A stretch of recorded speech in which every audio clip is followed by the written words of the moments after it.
Leg up, Unveiled, boost your English skills. Hello dear learners. Today, we're diving into a popular English phrase that you might have heard or seen in various contexts. Leg up. It's a phrase that may sound puzzling at first, but once you understand its meaning and usage, you'll find it quite simple and useful.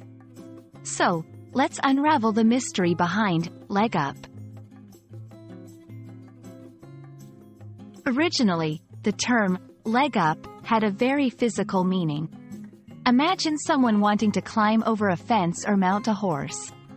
A friend might assist by offering their hands as a step or support to help the other person climb up. This action, of giving someone a boost with their hands to help them up, is called giving a leg up. In modern times, while the phrase still holds its literal meaning, it's more commonly used in a figurative sense. When someone has a leg up in a situation, it means they have an advantage or a head start over others. It could be due to their background, resources, connections, or any other factor that puts them in a favorable position. For example, having an internship at that company will give you a leg up when applying for a full-time position. Her knowledge of multiple languages gave her a leg up in the international business world.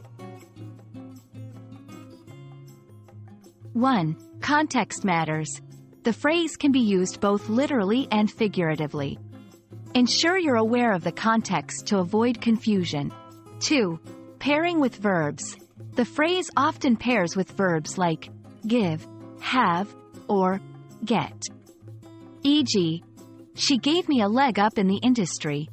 Or, I have a leg up thanks to my experience. 3. Adaptable. Leg up can be used in various situations, be it professional, academic, or casual conversations. It's versatile and adapts well to different scenarios. And there you have it. Leg up, decoded. Whether you're talking about a friend helping another scale a wall or someone having an edge in a competition, this phrase fits right in. We hope this explanation gives you a leg up in mastering English idioms. Keep learning and see you in the next video.